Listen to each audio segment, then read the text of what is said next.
Hello everyone, स्वागत है आपका आपके यूट्यूब चैनल एम रेलवे में। एक्चुअली आज जो है हम क्वेश्चन आंसर डिस्कस करेंगे जो जो अभी जस्ट हमको पूछे गए हैं 28 ऑफ सितंबर में। ये मैंने एक्चुअली थोड़ा पहले ही डिस्कस कर लिया था, फिर से मुझे ये वीडियो बनाना पड़ रहा है।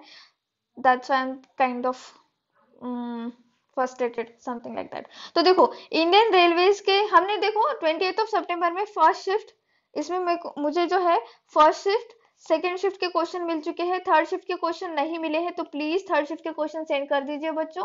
आपके आने वाले जो भी एग्जाम्स है, जैसे कि अभी जूनियर एग्जीक्यूटिव का एग्जाम है, उन आपके ही काम आएंगे वो चीजें, क्योंकि जब एक टीचर क्वेश्चंस देखता है तो आपको एक्सपेक्टेड क्वेश्चन तुरंत बता देता है। तो आपका ही भला होगा, प्लीज क्वेश्चन आंसर जो है मुझे सेंड कर दीजिए, क्वेश्चन सेंड कर दीजिए, आंसर मैं बता दूंगी। सेकेंडली, आप लोगों को जो है आंसर की भी बहुत जल्दी मिल जाएगी, मैं आप लोगों को वो बता दूंगी। प्लीज जो है चैनल को सब्सक्राइब कर लेना, इससे क्या होगा कि तुरंत आपको जिस तरह का भी नोटिफिकेशन आता है हम बता देंगे, तो आपको अच्छा सर्च करते बैठने की जरूरत नहीं है। और जिन लोगों का भी जूनियर एग्जीक्यूटिव का पेपर नहीं है और उन्होंने एग्जीक्यूटिव का पेपर दे रखा है, तो अभी थोड़े दिन रिलैक्स हो जाइए। 5 से 6 तारीख तक आपको आंसर की आ जाएगा। सेकेंडली, अगर अभी देखो फर्स्ट एंड सेकेंड शिफ्ट का पूरा पेपर एनालिसिस करने के बाद मुझे लगता है कि सेफ स्कोर या फिर सेफ जो आपका अटेम्प्ट है कितना होना चाहिए। जिन लोगों ने भी 90 प्लस अटेम्प्ट कर रखा है, गुड गुड अटेम्प्ट है, लेकिन इसमें भी एक्यूरेसी अच्छी होनी चाहिए। और जिन लोगों ने 85 प्लस जो है अटेम्प्ट कर रखा है और 100% एक्यूरेसी है, ये सबसे बढ़िया अटेम्प्ट है। इसमें आप लोगों को अब बस रिलैक्स होना है। अगर जूनियर एग्जीक्यूटिव का फॉर्म फिलअप किया तो उसकी पढ़ाई करो, नहीं किया तो फिर तो रिलैक्स हो जाओ, आप लोग सेलेक्ट ही हो जाओगे गारंटेड, क्योंकि 100% एक्यूरेसी है। और जब एक्यूरेसी आपकी सही होती है ना, तो नॉर्मलाइजेशन में मार्क्स बढ़ जाते हैं। ये मेरा पर्सनल एक्सपीरियंस है, ठीक है। तो देखो, कुछ इस तरह से क्वेश्चन बने थे कि टोटल रेलवे जोन कितने हैं एज ऑफ नाउ, इस तरह से। तो 18 है ना, कितने हैं? 18 है। अगर उन्होंने कहा कि कोलकाता मेट्रो को हटा दो, तो फिर कितने बन जाएंगे? 17 बन जाएंगे। तो वो क्वेश्चन पे डिपेंड करता है कि उन्होंने एक्सक्लूड किया था या इंक्लूड किया था।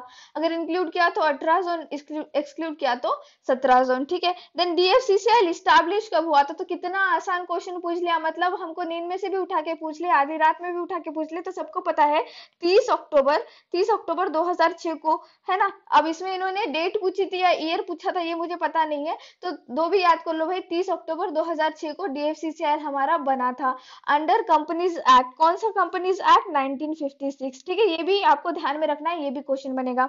सेकंड, सीएलडब्ल्यू का पूछा गया था कि जो चित्रंजन लोकोमोटिव वर्क्स है हमारा, वो एक्चुअली कब स्टैब्लिश हुआ था? तो ये मैंने बहुत ही ज्यादा जोर दिया था जब मैंने क्लासेस ली थी, कि मैंने कहा था इसको ध्यान में रखो। 26 जैन 1950 को बना है ये, ठीक है। 26 जैन 1950 को बना है, मोस्ट इंपॉर्टेंट, इसको ध्यान में रखो, इसको ध्यान में रखो। आ ही गया ना क्वेश्चन। तो टीचर जब बोलता है कि भाई जो भी टीचर से आप पढ़ रहे हो, जब भी कोई कोई पॉइंट पे जोर दिया जाता है, वो पॉइंट्स को आपको ध्यान में रखना है, ठीक है।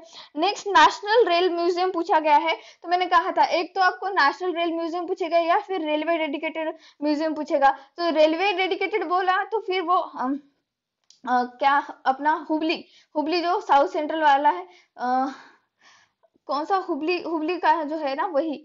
लेकिन अगर हमने नेशनल रेल म्यूजियम कहा तो पता नहीं मेरा आवाज को क्या हो गया, नेशनल रेल म्यूजियम कहा तो हमें न्यू दिल्ली करना है, ठीक है। क्या करना है?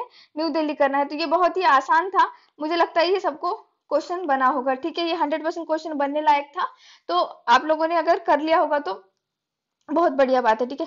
नेक्स्ट है लॉन्गेस्ट फ्रेट ट्रेन, ये पूछ ही लिया ना इन्होंने। देखो, मैंने कहा था ना कि जो हमारे बिलासपुर के स्टेशन स्टेशन में जितने भी लोग हैं, इनको कुछ काम नहीं था, तो इन्होंने बहुत लंबी लंबी गाड़ियां बना दी, जिसमें कि वासुकी का नंबर आता है। तो लॉन्गेस्ट फ्रेट, मतलब सबसे लंबी मालगाड़ी वासुकी, ठीक है। तो 3.5 किलोमीटर लॉन्ग है, ये वासुकी बनाई थी। तो ये भी क्वेश्चन पूछ लिया इन्होंने। देखो, करंट अफेयर से, हाँ, एक बात मुझे देखने को मिली कि जो इंडियन रेलवेज के करंट अफेयर से रिलेटेड क्वेश्चन है, उसको थोड़ा सा कम प्रायोरिटी दिया गया है, और जो कि स्टैटिक क्वेश्चन है उसको ज्यादा प्रायोरिटी दे रखा है। तो आप लोगों ने क्या करना है कि जो भी स्टैटिक का पोर्शन है वो बहुत बढ़िया तरीके से पढ़ना है। और जो भी करंट अफेयर का, देखो करंट अफेयर बहुत ज्यादा है, आप कितना भी चाहो कर नहीं सकते हो करंट अफेयर। तो मैंने जितना आप लोगों को करा रखा है, उतना 2x के स्पीड पे पूरे क्लासेस आप लोगों को देख लेने हैं, ठीक है। नेक्स्ट है, where is the Indian railway institute of electrical and electrical engineering. तो ये जो है देखो आपका नासिक नासिक महाराष्ट्र में है। तो मैंने आप लोगों को कहा भी था कि इंस्टीट्यूट सारे याद कर लेने, आपको इंस्टीट्यूट एक भी नहीं छोड़ना है। और उसके साथ साथ जो भी कोच फैक्ट्री वगैरह है, ठीक है, कोच फैक्ट्री हो गया, आपकी व्हील फैक्ट्री हो गया, ये सब कुछ मैंने आपको याद करने के लिए कहा था। 10 ही कुछ फैक्ट्रीज थी जो कि हमको याद करना था। तो अगर आपने याद कर लिया होगा तो आपका 1 मार्क पक्का है। नहीं किया है जूनियर एग्जीक्यूटिव के बच्चों, प्लीज आज रात में आपको वो कंप्लीट करना है, ठीक है, प्लीज कर लो। देन रेल कोच फैक्ट्री का पूछ लिया कि भाई ईयर पूछ लिया, 1986 में बना था ये, तो ये भी आसान था, ठीक है। नेक्स्ट है second highest railway station in world. तो जो घूम रेलवे स्टेशन है, ठीक है, कौन सा घूम railway station, sorry for the background noise, घूम रेलवे स्टेशन जो है वो सेकंड हाईएस्ट रेलवे स्टेशन है इन द वर्ल्ड। तो ये अगर ऑप्शन में होगा तो आपने क्लिक किया होगा। फर्स्ट इलेक्ट्रिकल ट्रेन कब चली थी इंडिया में? तो पहली इलेक्ट्रिकल ट्रेन कब चली थी? 1925 में चली थी। कहां से कहां तक चली थी? वीटी से कुर्ला तक चली थी। वीटी क्या है भाई? Victoria terminals. विक्टोरिया टर्मिनल्स का ही नाम आप क्या बन चुका है? सीएसएमटी, छत्रपति शिवाजी महाराज टर्मिनल्स, है ना। तो ये भी क्वेश्चन बनते हैं, छत्रपति शिवाजी महाराज टर्मिनल्स कब बना था? 2017 में बना था। और एक पूछा गया था डीएफसीसीएल का, मैंने यहाँ पे क्लियर कर लिया, ठीक है। डीएफसीसीएल का पूछा था और मैंने आप लोगों को कहा भी था कि डीएफसीसीएल के जो मैंने सिर्फ 2 लेक्चर बनाए हैं, जिसकी हिस्ट्री जो है डीएफसीसीएल की सिर्फ 2 लेक्चर में मैंने कंप्लीट कर दी है, वो अच्छे से करना, उससे क्वेश्चन बनेगा। देखो क्वेश्चन बन ही गया ना, सिर्फ आधे आधे घंटे के कुछ लेक्चर्स है, वो उस 60 मिनट में आपका दो से 3 क्वेश्चन बन चुके उसी 60 मिनट में। तो कितना बड़ा आपका रिटर्न ऑन इन्वेस्टमेंट है। तो एक क्वेश्चन था कि भाई जो हमारा गोल्डन क्वाड्रिलेटरल है, ठीक है, let me change the colour, हमारा जो गोल्डन, ठीक है, गोल्डन क्वाड्रिलेटरल है, उसका पूरा लेंथ पूछा गया था, ठीक है। मतलब दिल्ली से लेके मुंबई, मुंबई से लेके हावड़ा, हावड़ा से लेके चेन्नई तक का ये जो पूरा आपका लेंथ है वो कितना है? 10,122 किलोमीटर है। कितना है? 10,122 किलोमीटर है। मतलब इतना आसान क्वेश्चन पूछ लिया इन्होंने। बच्चे कह रहे थे कि उनको तो मैम हमको पूरा पढ़ने की भी जरूरत नहीं थी, हमने ऑप्शन देखा क्लिक कर दिया, क्योंकि क्वेश्चन ही ये बनना था और दूसरा कुछ क्वेश्चन बनना ही नहीं था। तो मुझे इतनी खुशी हुई कि बच्चों ने इस तरह से इसको सॉल्व किया है। तो देखो मैंने जो जितना पढ़ा रखा है, अभी मैं आप लोगों को सजेस्ट करूंगी कि आपने डीएफसीसीएल, देखो इंडियन हिस्ट्री ऑफ रेलवेज का जो है ना प्लेलिस्ट में, आपने डीएफसीसीएल के 2 लेक्चर कंपलसरी आपको देखना ही देखना है, वो देख लीजिए आज रात में ही, ठीक है। और इससे भी ज्यादा बहुत ज्यादा क्वेश्चंस आए होंगे बट बच्चों को याद नहीं है, तो इसलिए उन लोगों ने मुझे भेजा नहीं है। तो आप लोग प्लीज अच्छे से देख लेना। देन इंटीग्रल कोच फैक्ट्री कहाँ पे है? कितनी बार बताया मैंने, पेरम्बूर चेन्नई, पेरम्बूर चेन्नई, पूछ ही लिया ना इन्होंने। अब एक तो ऑप्शन में चेन्नई होगा या फिर पेरम्बूर होगा, तो 2 में से कोई भी एक आप क्लिक करके आ जाना चाहिए था। अगर आप लोगों ने कर रखा है तो कमेंट सेक्शन में कमेंट करके बताना कि भाई इसी तरह से क्वेश्चंस थे, ठीक है। Next mathematics. मैथमेटिक्स का देखो इजी टू मॉडरेट पेपर कहूंगी मैं। इसमें डीआई बहुत ज्यादा पूछा गया था, डेटा इंटरप्रिटेशन पूछा गया था, और डेटा इंटरप्रिटेशन में भी परसेंटेज को मिक्स कर दिया इन्होंने, एवरेज को मिक्स कर दिया इन्होंने। तो इसका मतलब ये नहीं कि एवरेज के अलग अलग क्वेश्चन पूछे, नहीं, उसी में इन्होंने मिक्स कर दिया। बस यहाँ पे इन्होंने एक ट्रिक खेली हमारे साथ, इन्होंने जो है पोर्शन कैलकुलेटिव कर दिया। जैसे कि बहुत सारा डेटा दे दिया, बताओ कि इसमें S1 बड़ा है या S2, कुछ इस तरह से डेटा दे रखा था आपको, और फिर कहा कि S1 बड़ा है, S2 बड़ा है, S3 बड़ा है। तो इसमें कुछ भी नहीं करना था, आपको सिर्फ समीशन करना था। अब बड़े बड़े जब आप नंबर देखते हो तो डर जाते हो, तो ये बड़े बड़े नंबर कैसे समीशन करोगे? जिससे हम पैसे समीशन करते हैं, पैसों का समीशन कैसे करते हैं? 19,000 प्लस 10,000 तो 29,000 प्लस इतना हजार प्लस उतना हजार, फिर जो 100 वाला होता है 500 600, फिर वो इकट्ठा जमा करके फिर 1000 में मिला देते ना, उसी तरह से इसको करना है। मतलब बैंकिंग के बच्चे जैसे करते ना, उस तरह से आपको करना था। सेकेंडली आई एम सॉरी, ये इजी टू मॉडरेट ही था, सॉरी, ये बहुत ही ज्यादा इजी मानूंगी मैं पोर्शन। कुछ पॉइंट्स मैथमेटिक्स के बहुत इजी थे और कुछ क्वेश्चंस थोड़े से मॉडरेट लेवल पे जाएंगे, क्योंकि कैलकुलेशन बेस्ड था ना, इसीलिए। कुछ क्वेश्चन रेशियो एंड प्रोपोर्शन से अच्छे बने थे। रेशियो एंड प्रोपोर्शन का एक क्वेश्चन मुझे बहुत बढ़िया लगा, वो क्वेश्चन जो बच्चों ने भेजा कि 30% of Q is equal to 60% of P, और Q is Z/3% of P। तो ये भी क्वेश्चन अच्छा था, इसको कैलकुलेट करने में आपको टाइम लगेगा। सेकेंडली रीजनिंग का भी अच्छा था, रीजनिंग पूरा इजी था।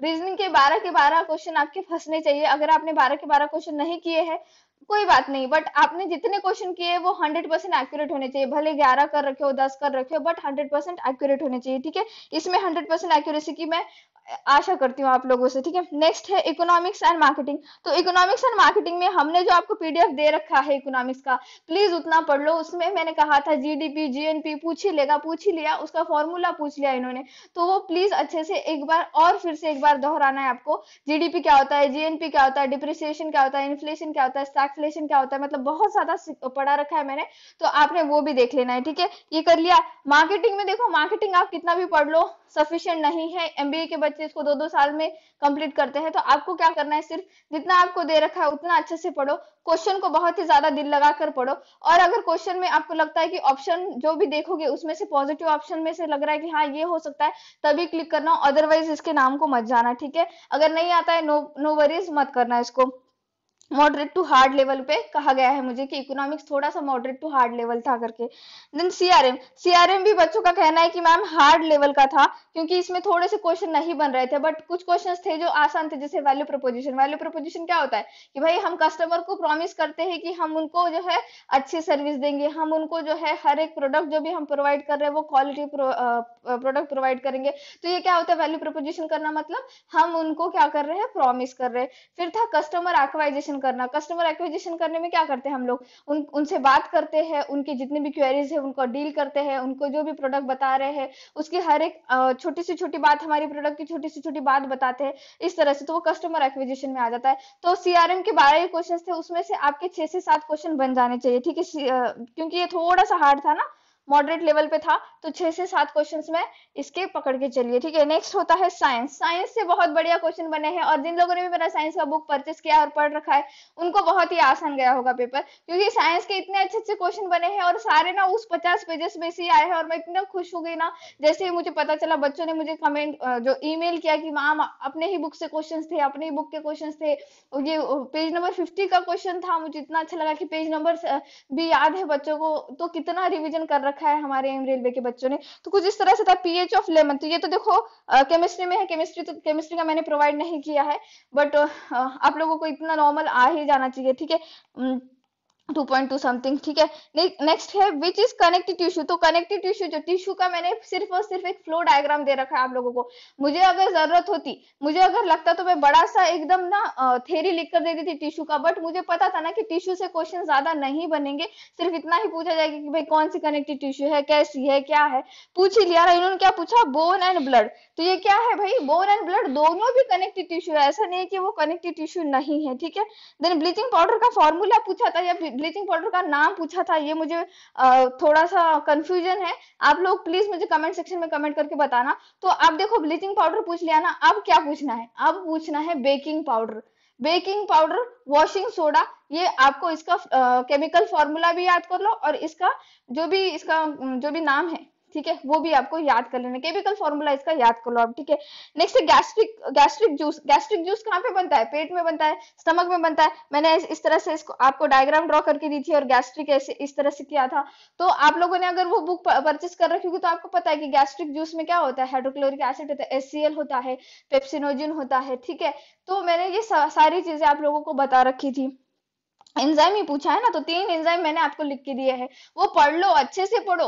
बायोलॉजी का बुक अच्छे से पढ़ो, आपके क्वेश्चन बनेंगे। बायोलॉजी के क्वेश्चन ऐसे ही एकदम स्ट्रेट फॉरवर्ड नहीं आ रहे, आपको स्टेटमेंट बेस्ड क्वेश्चन बनाए जा रहे हैं। एक स्टेटमेंट पूछा, दूसरा पूछा, फिर तीसरा पूछा, ऐसे पूछ रहे हैं, ठीक है, समझ में आ रहा है। ऐसे मतलब क्वेश्चन बन रहा है कि भाई स्टेटमेंट 1 राइट है या स्टेटमेंट 2 राइट है। जैसे कि देखो कनेक्टिंग टिश्यू का कैसे पूछा था इन्होंने, which of the following is connecting tissue, तो बोन एंड ब्लड बोथ, ऐसे करके क्वेश्चन था, तो आपको बोथ पे क्लिक करना था। अगर आपने सिर्फ बोन या ब्लड ही किया होगा तो फिर आपका गलत हो जाएगा, ठीक है।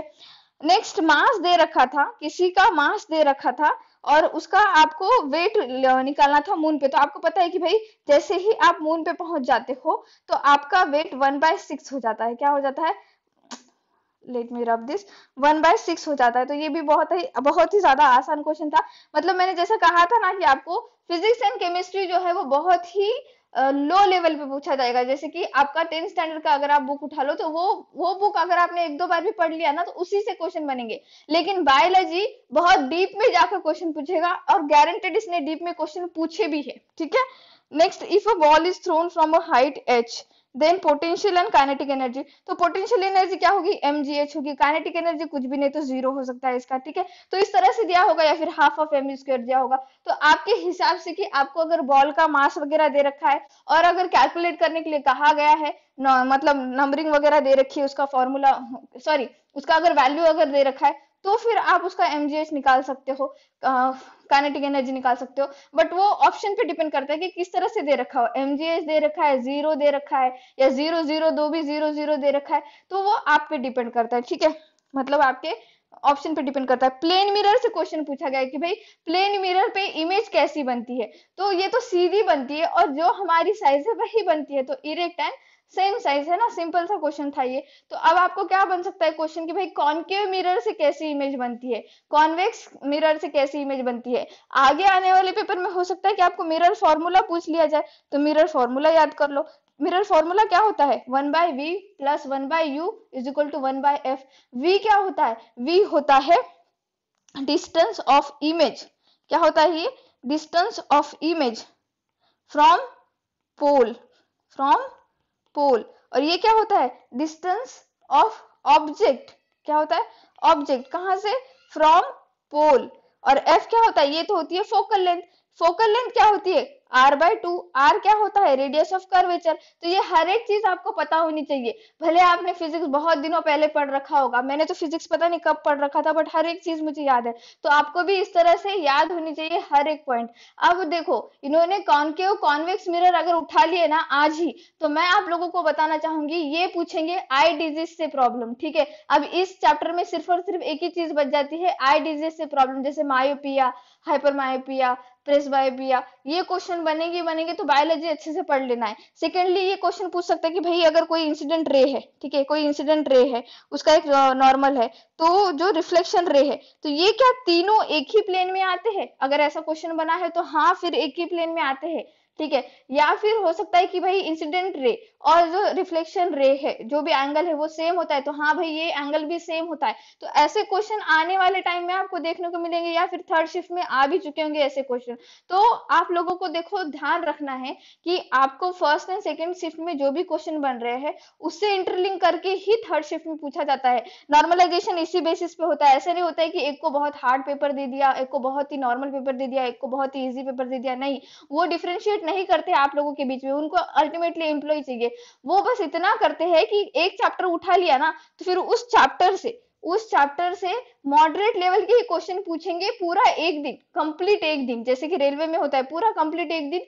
केमिस्ट्री चली ना तो फिर केमिस्ट्री चलती है, फिजिक्स चला physics he, biology biology. But यहाँ पे आपको फिजिक्स केमिस्ट्री बायोलॉजी बहुत बढ़िया तरीके से पूछा जा रहा है। तो मैं जितने भी बच्चे हैं जूनियर एग्जीक्यूटिव लेवल के, जो भी कल पेपर देने जाएंगे 30 सितंबर को, मैं उनको ऑल द बेस्ट कहना चाहूंगी दिल से। एंड मैं कहूंगी उनको कि प्लीज आप लोगों ने जो है जीके में तो देखो बहुत ज्यादा है, लेकिन मैं आपको मेरा 239 वाला बुक जो है सजेस्ट करूंगी, जिसमें आपको सबसे पहले तो पॉलिटी करना है। क्या करना है, पॉलिटी करना है, क्योंकि पॉलिटी से बहुत ज्यादा क्वेश्चन बनेंगे। पॉलिटी से एक क्वेश्चन बना था, आर्टिकल 44 किससे रिलेटेड है, ठीक है। फिर आपको आर्टिकल 44 किससे रिलेटेड है, यूनिफॉर्म सिविल कोड, ठीक है, यूनिफॉर्म सिविल कोड। और फिर क्वेश्चन क्या बना था, आपको क्वेश्चन बना था कि भाई हमारी जो इमरजेंसी होती है, जिसमें 360 इमरजेंसी, आर्टिकल 360 किससे रिलेटेड है, ये फाइनेंशियल इमरजेंसी रिलेटेड है। ये कभी लगी थी क्या इंडिया में, नहीं लगी थी। मैंने बहुत ही डिटेल में पढ़ा रखा था, कब पढ़ा रखा था, जो हमारा लास्ट क्वेश्चन आंसर वाला लेक्चर था ना 20th नंबर का, उसमें मैंने बहुत डिटेल में बता रखा है आपको आर्टिकल। तो आप वो क्वेश्चन आंसर वाला वीडियो भी देख सकते हो, उससे आपके बहुत सारे पॉइंट भी क्लियर हो जाएंगे। और ये 239 वाले बुक में आपको सबसे पहले पॉलिटी उठानी है। पॉलिटी आज रात में खत्म करो, बहुत आसान तरीके से खत्म हो जाएगी, क्योंकि मैंने बहुत ही ज्यादा लूसिड लैंग्वेज में लिख के दी है, आपको ऐसे ज्यादा पेजेस में मैंने लिख कर नहीं दिया है। सेकेंडली आप लोगों को क्वेश्चन पूछा गया था कि भाई जीके में ही क्वेश्चन था, बहुत सारे क्वेश्चन थे कि भाई एक जो कौन सी नदी अरेबियन सी में जाकर गिरती है। तो मैंने कहा था आप लोगों को, जो मेरी 99 वाली बुक है उसमें मैंने पूरा आपको रिवर वाली चीज लिख कर दी थी, और मैं इतनी ज्यादा खुश हूँ कि उससे क्वेश्चन आया है। आईपीएल 2020 के विनर से क्वेश्चन आया, देख लो आईपीएल 2020 के विनर से क्वेश्चन आया, मुंबई इंडियंस। तो हम लोग जो प्रिडिक्ट करते हैं, हम लोग जो एनालिसिस करते हैं, ऐसे ही हवा में नहीं करते, बहुत ही ज्यादा उसके ऊपर रिसर्च की जाती है, तभी क्वेश्चन बनते हैं। आप लोगों ने अगर वो 99 वाला बुक परचेस किया है और उसे सिर्फ और सिर्फ एक बार में पढ़ा है, तो आपके 3 क्वेश्चन तो वहां पे बन ही गए ना। कौन से क्वेश्चन बने, आईपीएल 2020 वाला बन गया आपका। ये कौन सी नदी अरेबियन सी में जाके गिरती है, महानदी, सॉरी माही नदी था आई थिंक, ऑप्शन में माही नदी था। कोई भी ऑप्शन हो सकता है, साबरमती जाकर गिरती हो, वो ऑप्शन पे डिपेंड करता है। तापी नदी हो सकती है, तापी का ऑप्शन हो सकता है, या फिर नर्मदा नदी हो सकती है, तो ऑप्शन पे डिपेंड करता है। अब ये आपको कैसे समझ में आएगा, जब आप वो बुक उठाओगे और पढ़ोगे। इससे एक मार्क बन गया, आईपीएल 2020 से एक मार्क बन गया। कॉमनवेल्थ 2022 पूछा था, क्या पूछा था, कॉमनवेल्थ 2022 कहाँ पे होगा, मैंने कहा था यूके बर्मिंगम, ये भी क्वेश्चन बनेगा, तो 100% ये क्वेश्चन पूछ लिया। कतर 2022 का, कतर का जो हमारा फीफा वर्ल्ड कप है, ठीक है, हमारा फीफा जो है, फीफा वर्ल्ड कप 2020 कहाँ पे हो रहा है, कतर में, ये भी क्वेश्चन मैंने लिख कर दिया था आपको। आने वाले भी फीफा कहाँ पे होने वाले हैं, वो भी लिख कर दिया है आपके 99 वाली बुक में। तो आप लोगों ने जो इन्वेस्टमेंट की है, बहुत बढ़िया इन्वेस्टमेंट की है, प्लीज अब उसका यूटिलाइज करो। जो भी जूनियर एग्जीक्यूटिव के बच्चे हैं, मैं उनको पर्सनली मैं रिक्वेस्ट करना चाहूंगी, आप लोगों ने अगर वो बुक परचेज कर रखी है 99 वाली, उसको आज रात में ही खत्म करो, बहुत जल्दी खत्म हो जाएगी, और उससे क्वेश्चन आपको लगभग लगभग देखने को मिलेंगे ही मिलेंगे। और रेट ऑफ जो हमारा इन्वेस्टमेंट होता है, ROI जो कहते हैं हम लोग, रेट ऑफ इन्वेस्टमेंट क्या होता है कि आपने कितना इन्वेस्टमेंट किया और आपको कितना ज्यादा पैसा जो भी है मिल रहा है। तो आपने अगर 5 घंटे इन्वेस्ट किए, ठीक है, 5 घंटे इन्वेस्ट किया और उसमें से 5 मार्क्स अगर आपको मिल रहा है, तो ये रेट ऑफ इंटरेस्ट बहुत बढ़िया है, बहुत ही ज्यादा बढ़िया है। ये बच्चे 10-10 15-15 घंटे पढ़ने के बाद जो है आप लोगों को वो डेटा मिलेगा, और हमने आपको परोस कर दिया है, स्पून फीडिंग की है, तो उसका फायदा उठाइए। वो बुक परचेज कर रखी है तो उसका रिवीजन कीजिए, नहीं परचेज की तो परचेज कर लो और उसको पढ़ना शुरू करो, आज रात में उसको खत्म करो। और जिनका भी पेपर कल है, उन लोगों को मैं बताना चाहूंगी, आज से डरने की जरूरत नहीं है, जितना पढ़ रखा है उतना बहुत बढ़िया है, बस रिवीजन करते रहिए टेक्निकल के बच्चे। और अपना जो भी डॉक्यूमेंट्स वगैरह है साथ में ठीक ठाक लेकर जाना है, और वहां पे एग्जाम सेंटर पे 1 घंटा पहले पहुंच जाना, पैनिक नहीं होना है, जितना आता है उतना क्वेश्चन सॉल्व करके आना है, निगेटिव मार्किंग में नहीं जाना है, कोई भी निगेटिव नहीं करना है, अगर नहीं आता है स्किप करो and go, skip and go, तो ये मैंने बहुत बार बता रखा है, बताने की जरूरत नहीं है। और जितना भी मैंने अभी यहाँ पे डिस्कस कर रखा है, ये सारे क्वेश्चन मुझे बच्चों ने भेज रखे हैं।